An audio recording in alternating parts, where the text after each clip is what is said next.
Hello बच्चों, आज की क्लास में मैं विद्युत धारा को एक्सप्लेन करूंगा डिटेल में। मैं मोहित कुमार आज की क्लास में आपको विद्युत धारा की डिटेल जानकारी दूंगा। और मैंने पिछली वीडियो में विद्युत आवेश जैसी छोटे छोटे कॉन्सेप्ट पे मैंने वीडियो बनाई है और मैंने पिछली वीडियो में विद्युत आवेश को डिफाइन किया डिटेल में। आप जाकर मेरे चैनल पर उसे देख सकते हो। और आज क्लास में विद्युत धारा को डिटेल में एक्सप्लेन करूँगा, विद्युत धारा क्या होती है उसके बारे में डिटेल जानकारी दूंगा। ठीक है, तो आइए समझते हैं। विद्युत धारा इलेक्ट्रिक करंट जिसे बोलते हैं, उसकी डेफिनेशन क्या है कि चालक में विद्युत आवेश के प्रवाह की दर को हम विद्युत धारा कहते हैं। ठीक है, मतलब आवेश प्रवाह, यदि किसी चालक में आवेश बह रहा है तो उस चालक उस कंडक्टर में करंट फ्लो होगा, उसी को हम धारा कहते हैं। ठीक है, इसे आई से प्रदर्शित करते हैं, फॉर्मूला आई बराबर क्यू अपॉन टी, जिससे फॉर्मूला से हमें पता चलता है कि आई बराबर फॉर्मूला होता है क्यू अपॉन टी, यानी आवेश प्रवाह की दर यानी समय। समझ में आया? आई क्या होता है? क्यू अपॉन टी, आवेश प्रवाह की। ये क्यू क्यू क्या है यहाँ पे? यू क्यू है हमारा आवेश है, चार्ज जिसे बोलते हैं, चार्ज। ठीक है, और टी हमारा वहाँ पे क्या है? समय, जिसे हम दर बोलते हैं। ठीक है, तो आवेश प्रवाह की दर को हम करंट बोलते हैं। ये विद्युत धारा की बेसिक डेफिनेशन है। वेयर आई क्या है? चालक में बहने वाली धारा है, क्यू क्या है? चालक पर आवेश है, और टी हमारा क्या है? समय। अच्छा, हम यूनिट की अगर बात करें तो मात्रक इसे बोलते हैं। आई का मात्रक देखो, आई का मात्रक पहला क्या मैंने फॉर्म बताया, आई बराबर क्यू अपॉन टी। क्यू यहाँ पर क्या है? आवेश, आवेश का मात्रक कूलाम। टी समय, समय किसमें मेजर करते हैं? सेकंड में। ठीक है, तो कूलाम पर सेकंड एक मात्रक हो गया। दूसरा हम एम्पियर, धारा को हमेशा एम्पियर में हम नापते हैं ज़्यादातर, तो इसका एक मात्रक एम्पियर भी होता है। ठीक है, अब बात करते हैं विद्युत धारा की दिशा क्या होती है। तो चालक में विद्युत धारा की जो दिशा होती है हमेशा इलेक्ट्रॉन के बहने की दिशा की विपरीत दिशा में होती है। मैं फिर से रिपीट कर रहा हूँ, विद्युत धारा की जो दिशा होती है, चालक में विद्युत धारा की दिशा हमेशा इलेक्ट्रॉन के बहने की दिशा के विपरीत होती है। इसको थोड़ा समझते हैं क्या होता है। देखिए, इसको थोड़ा डिटेल में समझते हैं। मैंने एक कंडक्टर लिया, ठीक है, उसको मैंने जूम करके बनाया हुआ है। ये कंडक्टर है, ठीक है, जिसकी लेंथ एल है। ठीक है, इसको मैंने बैटरी प्लस माइनस से जोड़ दिया। ठीक है, तो क्या होता है प्लस ये माइनस, इलेक्ट्रॉन हमेशा माइनस से चलना स्टार्ट होते हैं। इलेक्ट्रॉन नेगेटिवली चार्ज्ड पार्टिकल है। ठीक है, तो इलेक्ट्रॉन हमेशा माइनस से चलना स्टार्ट होता है। जब माइनस चलेगा तो प्लस की ओर, मतलब इलेक्ट्रॉन हमेशा माइनस से, इधर माइनस है, इलेक्ट्रॉन चलना स्टार्ट करेगा, वो हमेशा किधर जाएगा? प्लस की तरफ आएगा। ठीक है, कंडक्टर से होते हुए। लेकिन जो करंट बोलता है, करंट होता है वो प्लस से स्टार्ट होता है चलना, और वो इस कंडक्टर से प्लस से स्टार्ट होगा माइनस की ओर।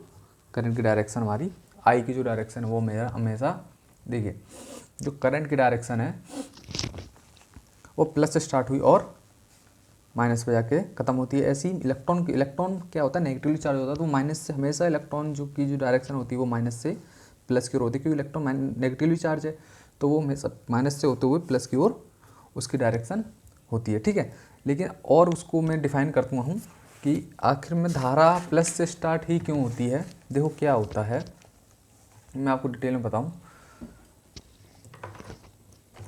इसका एक प्रैक्टिकल है। जैसे कि मान लीजिए एक मैंने प्रतिरोध लिया ये, ठीक है, और एक मैंने गैल्वेनोमीटर लिया, इसको बोलते हैं धारा मापी।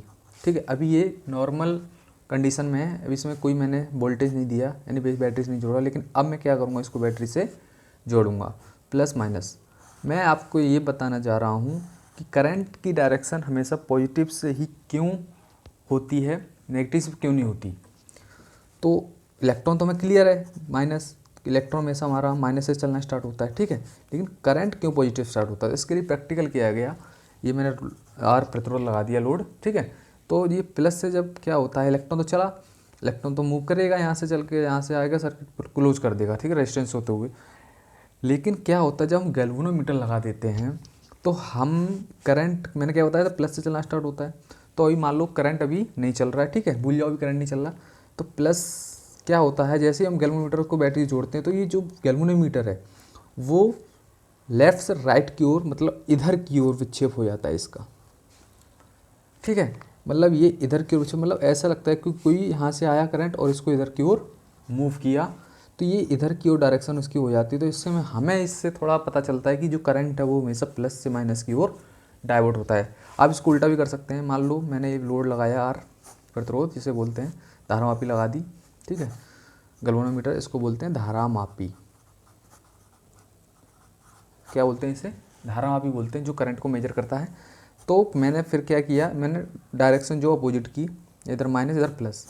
इस बार क्या होगा, इलेक्ट्रॉन तो इधर से चलना स्टार्ट होगा, मैंने आपको बता दिया है पहले ही, माइनस से स्टार्ट होगा, ये कन्फर्म है। लेकिन धारामापी क्या होता है, प्लस से जब जोड़ोगे तो ये इस बार क्या धारामापी इस ओर मूव कर जाएगी, यही हमें बताती है जो करंट है वो इधर से चलना स्टार्ट हुआ, यानी इधर से मतलब आया प्लस से चलना स्टार्ट हुआ।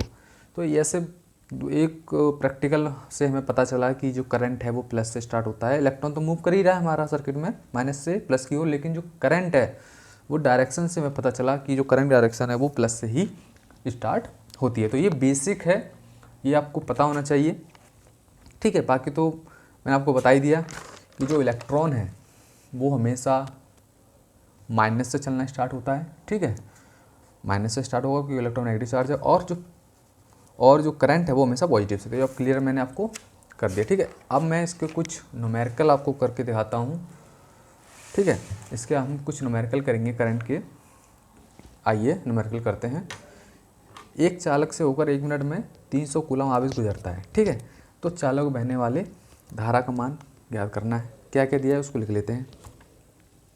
एक चालक में होकर 1 मिनट में समय दिया है टाइम, और कूलम आवेश दिया है। तो क्यू की वैल्यू कितनी दी है, 300 कूलम, ठीक है। और टाइम दिया है इसका 1 मिनट। कैलकुलेट क्या करना है, धारा का मान कैलकुलेट हमें करना है, तो आई कैलकुलेट करना है। तो 1 मिनट मैंने क्या बताया, टाइम को किस में लेते हैं, टाइम ऐसा किस में लिया जाता है बताइए।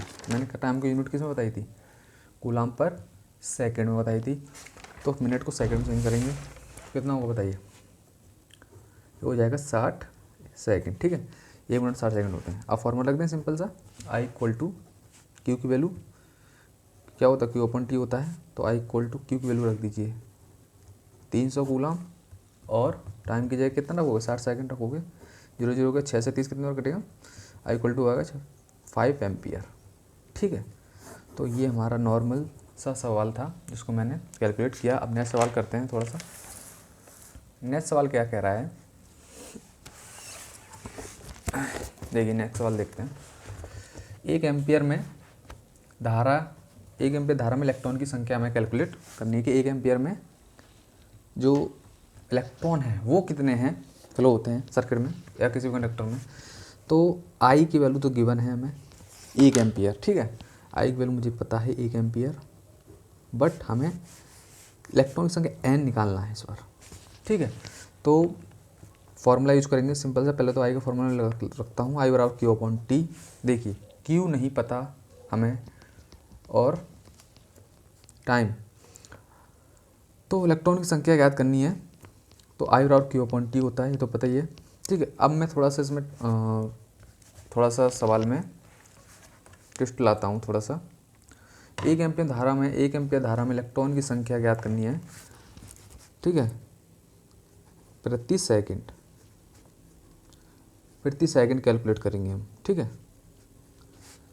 प्रति सेकंड कैलकुलेट करेंगे, प्रति सेकंड इलेक्ट्रॉन संख्या कितनी होगी।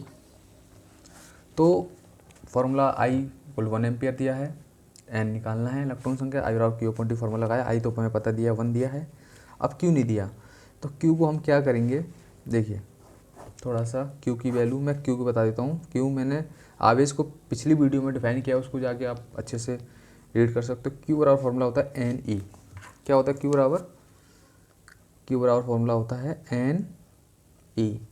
एन बता चुका क्यू आवेश है, एन क्या है इलेक्ट्रॉन की संख्या है, और ई आपको बता चुका हूँ इलेक्ट्रॉन पर आवेश है, इसकी वैल्यू फिक्स होती है। मैं उसमें पुट करता हूँ क्यू की जगह एन ई, ठीक है, अपॉन टी। अब क्या पूछ रहा है, प्रति सेकंड इलेक्ट्रॉन की संख्या, यानी प्रति सेकंड इलेक्ट्रॉन की संख्या, ये पूरा फंक्शन हमें कैलकुलेट करना है, ठीक है। 1 equal to n upon two calculate करना है, इसको तो हम ऐसे ही रहने देंगे, ठीक है। और ई की वैल्यू 1.6 इंटू 10⁻⁻19 ये हमारी वैल्यू होती है, ठीक है। फिक्स वैल्यू है आवेश कूलम में, मल्टीप्लाई का डिवाइड में जाएगा 1/1.6 into 10⁻⁻19 equal to n upon t calculate करना है। इसको मैं कैपिटल एन ले रहा हूँ। एन क्या है, कैपिटल एन क्या है, एन अपॉन टी है, प्रति सेकंड इलेक्ट्रॉन की संख्या है, ठीक है। अब डिवाइड करेंगे, पॉइंट आएंगे, 0 बढ़ाएंगे, 10/6 × 10⁻⁻⁻⁰, ठीक है। n हम निकालना है, पावर ऊपर ले जाएंगे, इसको डिवाइड करेंगे, तो इसको जब डिवाइड करेंगे तो आएगा वैल्यू 0.625, पावर ऊपर ले जाएंगे तो प्लस की हो जाएगी 10⁻19, ठीक है।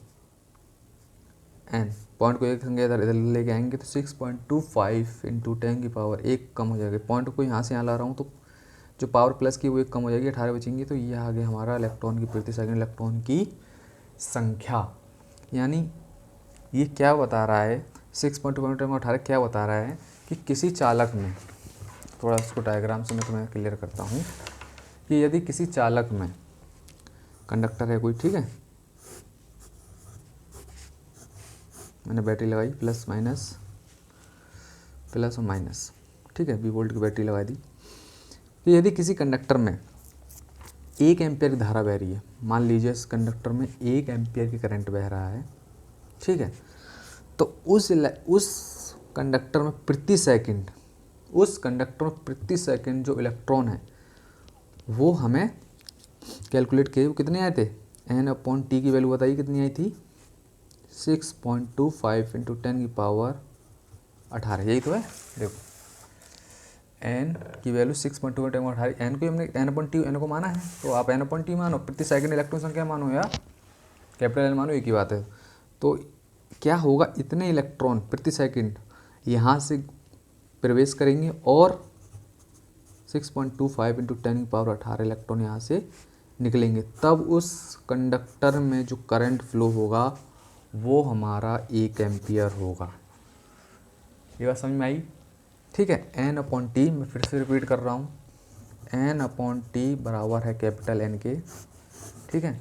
n/t का प्रति सेकंड इलेक्ट्रॉन की संख्या, प्रति सेकंड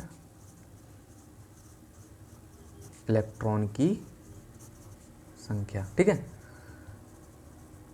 प्रति सेकंड क्या है, हमारी इलेक्ट्रॉन की संख्या है। तो ये हमने कैलकुलेट कर लिया, ठीक है। इसी को हमने कैपिटल N माना है, जो मैंने पहले ही बता चुका हूँ, ठीक है। तो ये चीज़ बताता है कि अगर इतने इलेक्ट्रॉन प्रति सेकंड इस कंडक्टर में प्रवेश करेंगे और उतने इलेक्ट्रॉन अगर प्रति सेकंड इस कंडक्टर से निकलेंगे, तो उस कंडक्टर में जो करंट फ्लो होगा वो 1 एम्पियर होगा, ये फिक्स है, ठीक है। तो आशा करता हूँ कि आपको ये वीडियो पसंद आई होगी, ठीक है। आगे ऐसे ही कॉन्सेप्ट, छोटे छोटे कॉन्सेप्ट लेकर आपके लिए मैं आऊँगा, ठीक है। मिलते हैं अगली वीडियो में, बाय बाय।